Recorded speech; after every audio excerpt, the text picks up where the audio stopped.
everybody. Thank you for being here. Rob Bonta, California Attorney General. I first want to start by welcoming our incredible governor. Wonderful to have him at the California Department of Justice, as always, and want to thank him for his courage, his conviction, his inimitable leadership, and it's always a pleasure to stand with the governor, literally, and also in our work here, and that's what we're here to talk about. We're standing together in our shared mission to protect and defend California and Californians, and the report my office is putting out today is proof of that mission in action, and this is the report as required by the legislation to report back to the legislature on how we're using the special session funding. It sets forth how we've used the $5 million so far and goes through the different cases and other efforts and actions that we've taken to date, and as I like to say, as others say as well, we are bringing the receipts. And so let me talk about what we've accomplished. Since President Trump took office on January 20th, the federal administration has led a sweeping campaign to illegally withhold funding and services, to dismantle the federal government, and to strip Californians of their constitutional rights. In return, California DOJ has had to file 37 lawsuits against the federal administration in just 28 weeks, more than one lawsuit per week. We've successfully secured early relief in 17 of 19 cases where we've asked for it and where the court has ruled. So out of 19 times where we've gone to court and asked for a temporary restraining order or a preliminary injunction, 17 of those times we've gotten it. Today we have 13 court orders blocking President Trump's illegal actions.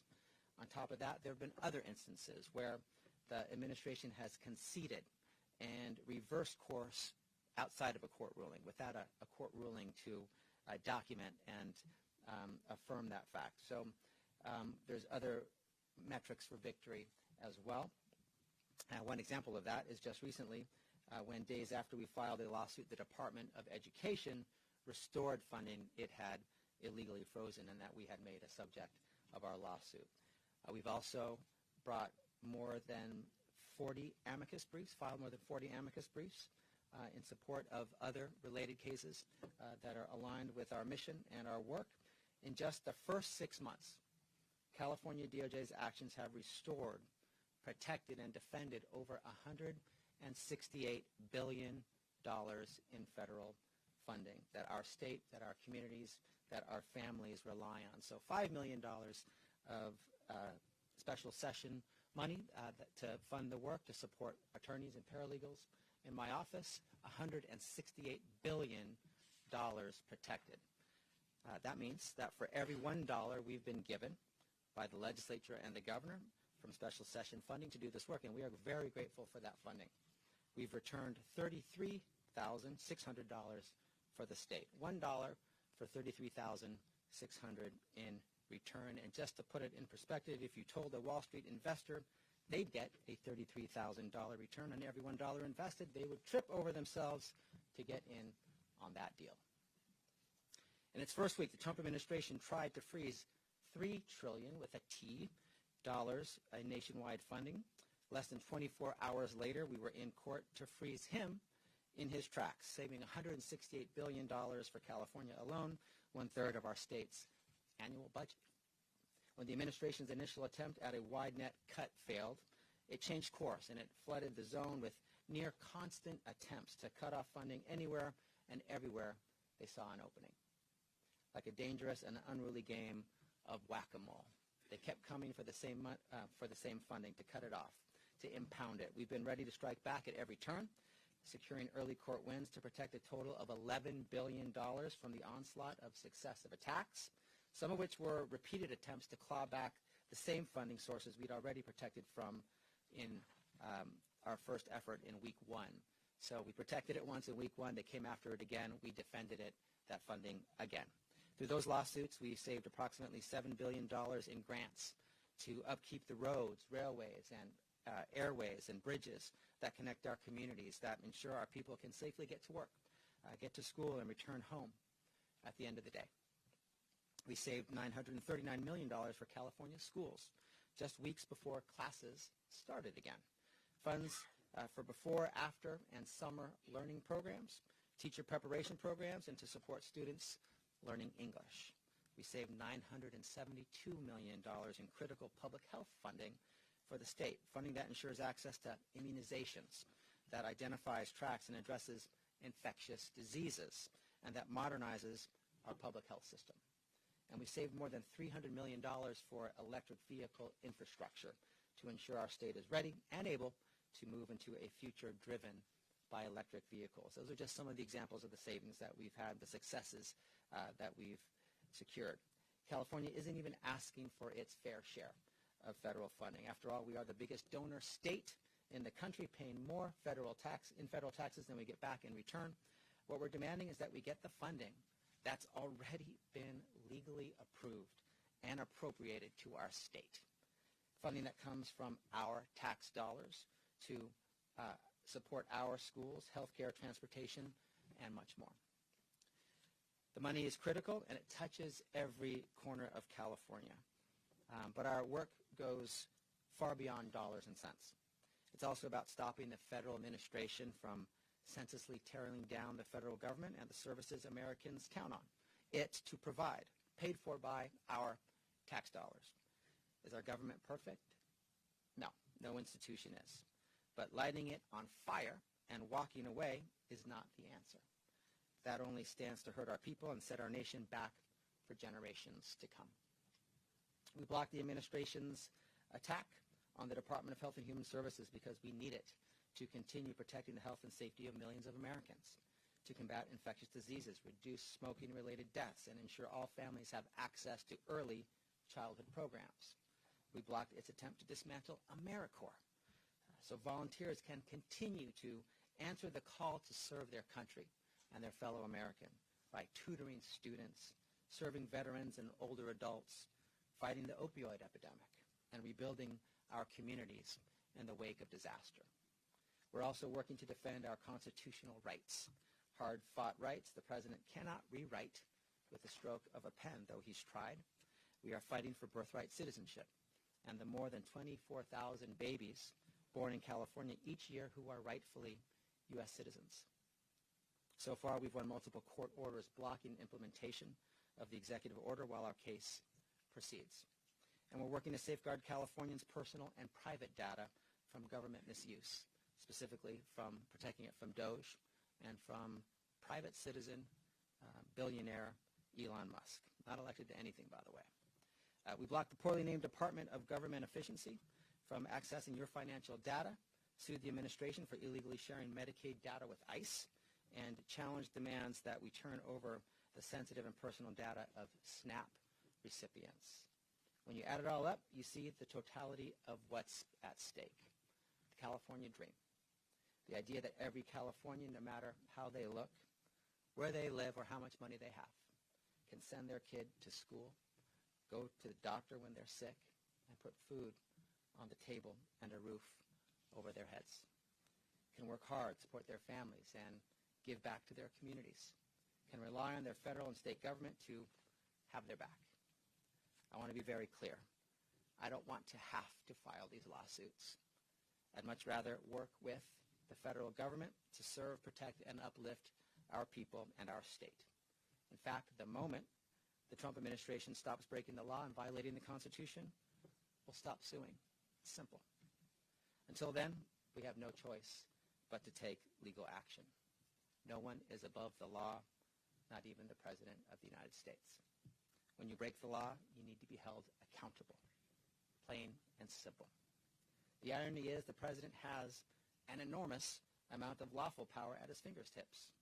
There's so much he can actually do legally. If he just stick to that, we wouldn't have a case against him. Instead, President Trump and his allies continue to abuse their power, break the law, violate the Constitution, and harm our people.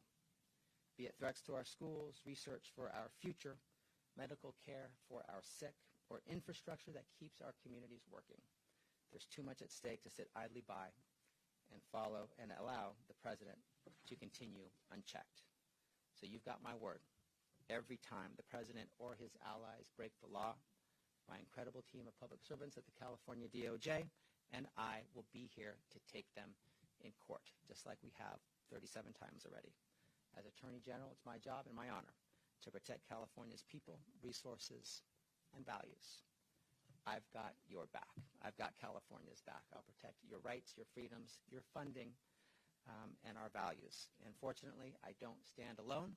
I have a great team at the California DOJ, and I'm grateful to be able to stand with our great governor and our colleagues in the legislature. We're one team. The federal government might be content to forego its duty to serve the people, but the state of California never will. And now it's my great pleasure to welcome up my partner in this incredible work, Governor Gavin Newsom. Thank you.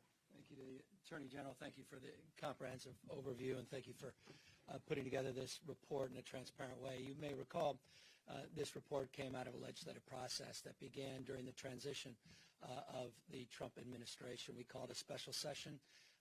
We did so in the spirit that defines, I think, the closing comments of the Attorney General, with an open hand, not a closed fist, with the intention not to litigate, with the intention not to initiate, but with the intention to defend, to stand tall, to hold the line in terms of our values, the things we hold dear, to advance the rule of law and do so in a fair way. We were mindful that past is prologue, that we were involved in over 122, arguably 123 lawsuits in the Trump administration, 1.0, and inevitably we would be faced with many similar lawsuits and efforts in the second administration, though I think none of us imagined in the process of putting together a special session that just in 7 or so months, 37 lawsuits would be filed.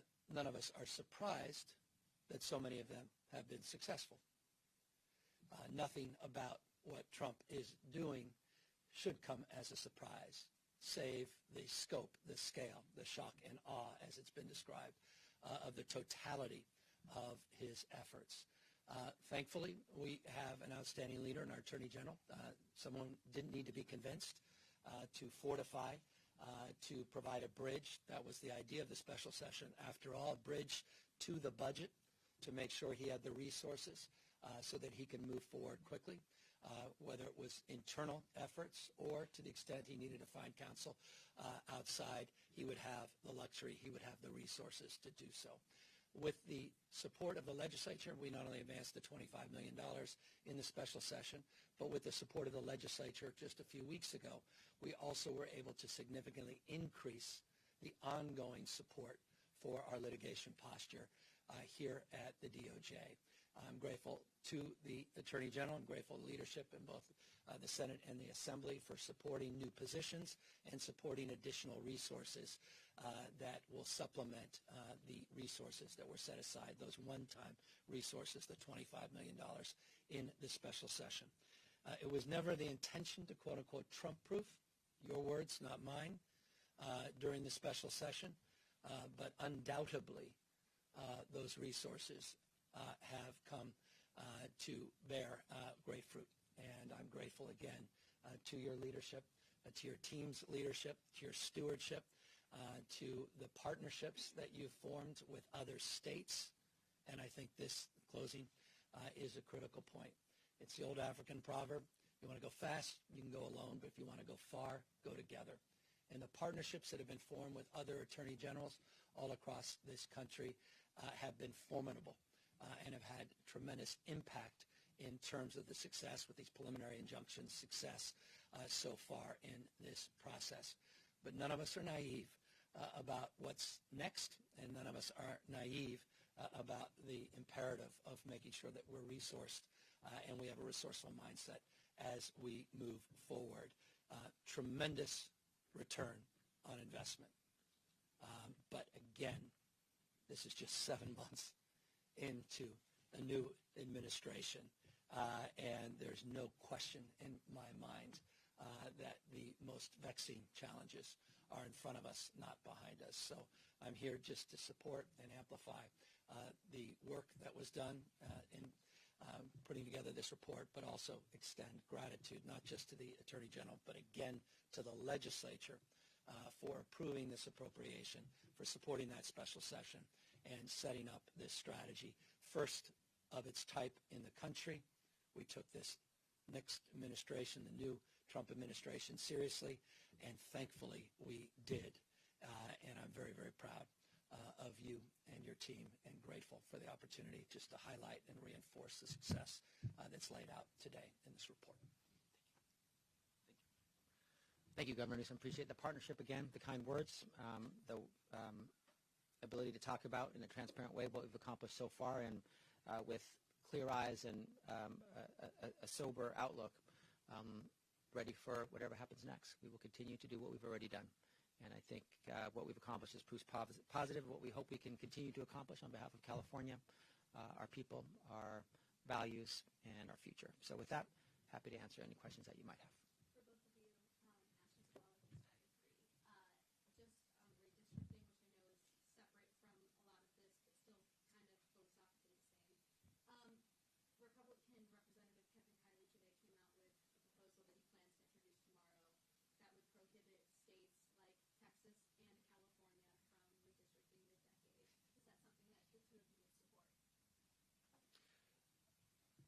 Let me turn it over to the governor who's been leading on this issue. Well, I've long supported independent redistricting. I was mayor of San Francisco supporting the efforts at the state level. Very proud of Governor Schwarzenegger's leadership.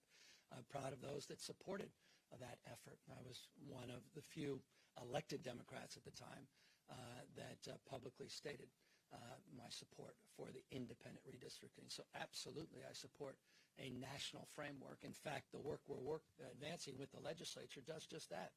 It reinforces the framework, the policy, through a constitutional framework to advance as policy support for national independent redistricting commission. That's absolutely the goal. I'm appreciative that this member of Congress is waking up to the realities of what has occurred in Texas. I haven't heard much from him as it relates to the condemnation of their efforts, but I'm grateful that he recognizes the importance of a national framework.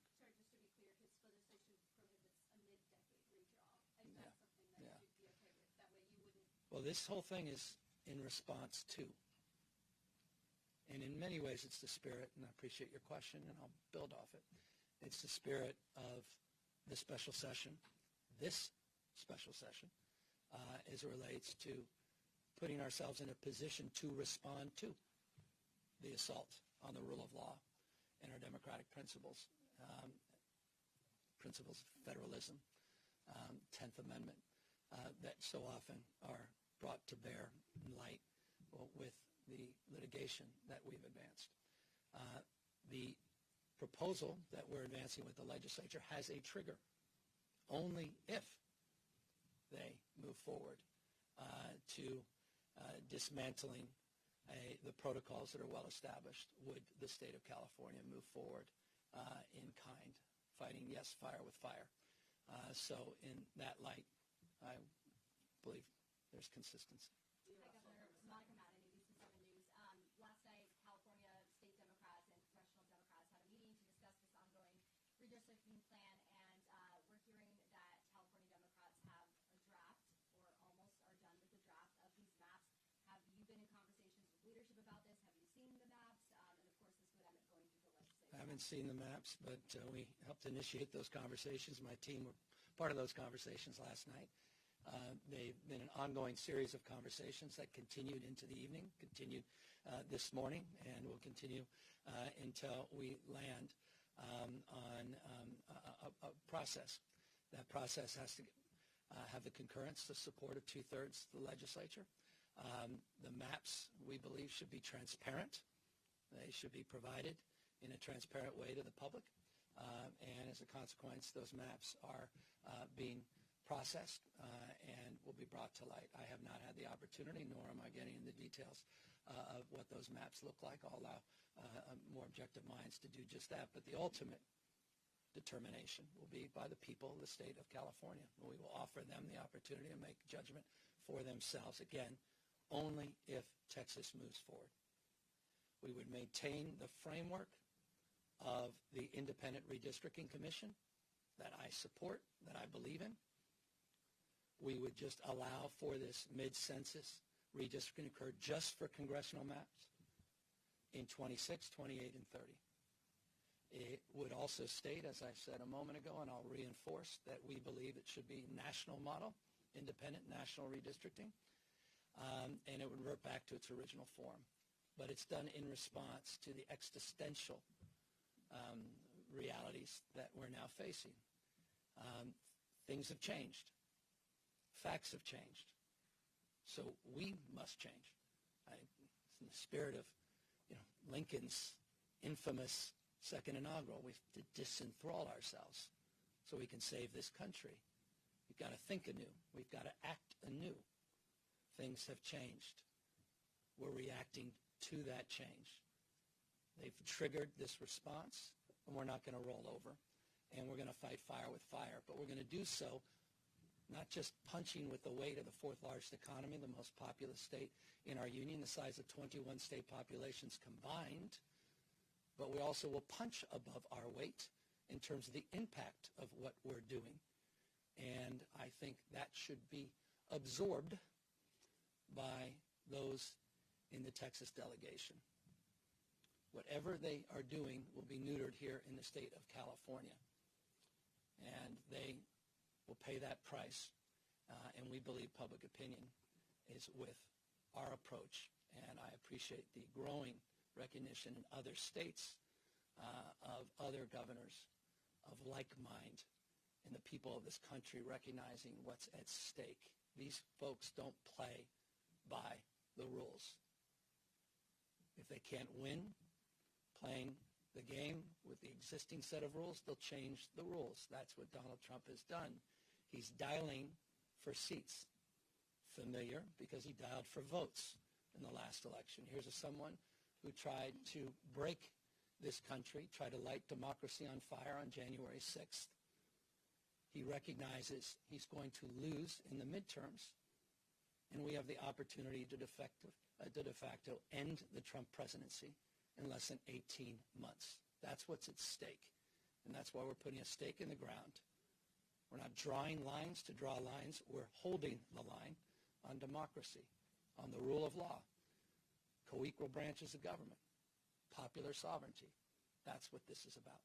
Could you invite Texas Democrats who are breaking form to come to California? They were told we would support them in any way, and I was with them, as you know, last week at the governor's mansion. Governor, separately from what you're doing here in California, are you planning on making any investments in Texas to stop the mess? Well, we're going to do what we can to resource and support them, but our focus is here on California. Should Californians be prepared to go to the polls in November for a special election? It's cause and effect. It's triggered on the basis of what occurs or doesn't occur in Texas. I hope they do the right thing. And if they do the right thing, then there'll be no cause for us to have to move forward. But again, we're working with the legislature on a trigger that if they do move forward, California will not sit by idly and watch this democracy waste away. We'll fight fire with fire, we'll assert ourselves, and we'll punch above our weight, and it will have profound impacts on the national outcome, not just here in the state of California. I appreciate it's already led to some members of our delegation now calling for independent redistricting. That's an encouraging sign. So already, perhaps people are waking up to the reality of California entering into this conversation. We're not a small state. Again, we punch above our weight. It will have profound national implications if we move forward. And I'm confident if we move forward, the people of this great state will support this effort. If California moves forward with a special election for this mid-decade redistricting effort, can you talk about how realistic it is with such a tight timeline? If you're hoping to put this on the ballot in November, on November 4th, there's have to be 45 days that needed for mail-out ballots and things like that. So how confident are you in getting this done with such a tight timeline? Very, and we'll get it done. And the goal is to get it on the November 4th ballot, where other municipal elections are already occurring. So, Governor, I mean, you basically have to act by the end of this month to meet those timelines. What if Texas hasn't actually done anything by then? I mean, are you just going to move ahead with it anyway as a backup plan? I'll repeat what I said earlier because it's important, and I appreciate the opportunity to clarify it on the basis of your question. We have trigger component of this effort, so it only goes in effect if it's triggered by action that occurs.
one has nothing to do with the other. Forgive me. The ultimate test of transparency is what's in the voting pamphlet. The ultimate test of transparency is what voters will decide on. Full light of day, completely public. They will have the opportunity to review those maps. They'll have ample opportunity to do just that, and it will be in their ballot box, and they'll make that determination. That is in stark contrast to the example that you just did ask.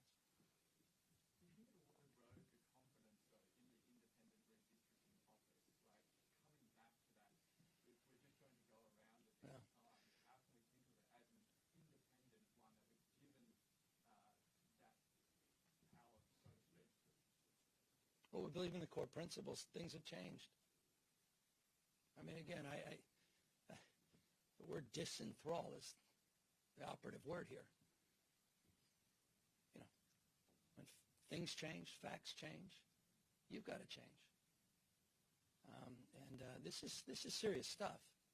I mean, I could just remind you just some tactical points. I mean, you want more warrantless arrests of people that look more like the Attorney General than me?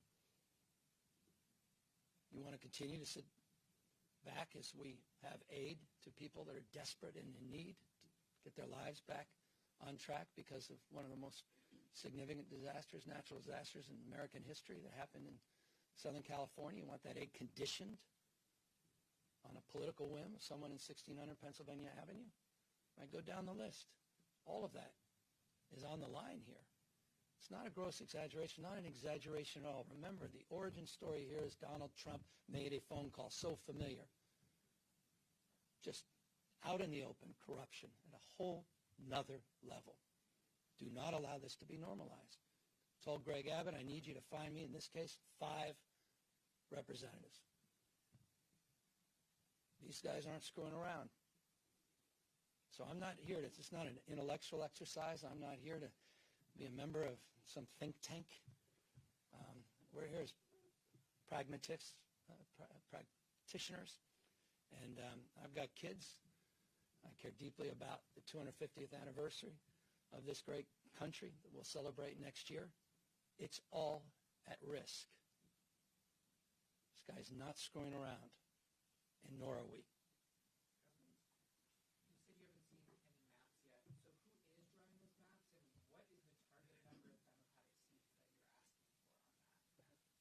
I'm not asking specifically for anything except a process to unfold with congressional legislation, the congressional delegation, and members of the California State Assembly and State Senate. And that's a process that they're engaging in, and it's a process that's very familiar. Redistricting is very familiar to all of us.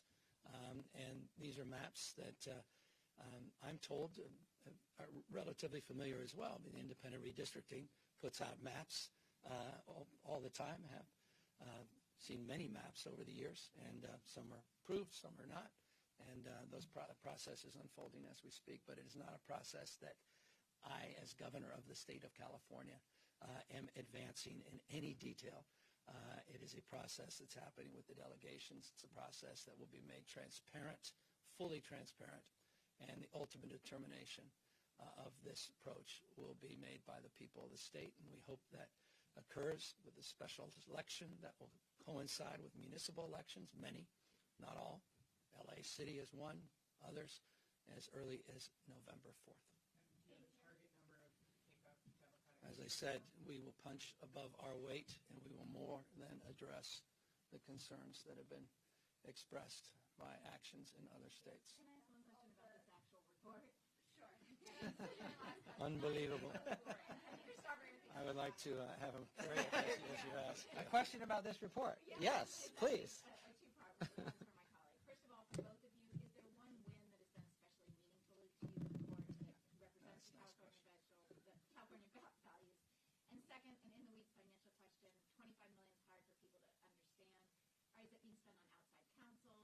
You've drawn down $5 million, $10 million being drawn down. How do you explain where it's going to the general public? Sure, thanks. The first 2 cases, they were first in time, and they kind of represent the body of 37 cases in some ways. They cover 2 main buckets that the cases can be put in broadly. First case was the attempt to with the stroke of the pen, amend the Constitution and end birthright citizenship. That was our first case. And that one is very meaningful. We've had other cases attacking constitutional rights like voting rights, and we got an injunction in that case as well. The idea that you can timely cast a ballot and it should still be counted. Not a lot to ask for in this amazing country, but the president has attacked that. So protecting rights and freedoms, core constitutional rights like the right to vote, the right from which all other rights flow, and birthright citizenship right there in the 14th Amendment, the Citizenship Clause. That was case one. That one's super meaningful, remains super meaningful. The second one represents the attacks on congressionally appropriated funding. It was the OMB memo case, Office of Management and Budget, $3 trillion at risk, nationwide, $168 billion for the state of California. We were able to block that, stop that, make sure that that $168 billion continued to flow, things that it funded housing and health care and food and child care and college and emergency and disaster relief and response. So very important. I think those cases, they were the first two in time, but they remain sort of the most important in terms of what they represent, the amount at issue.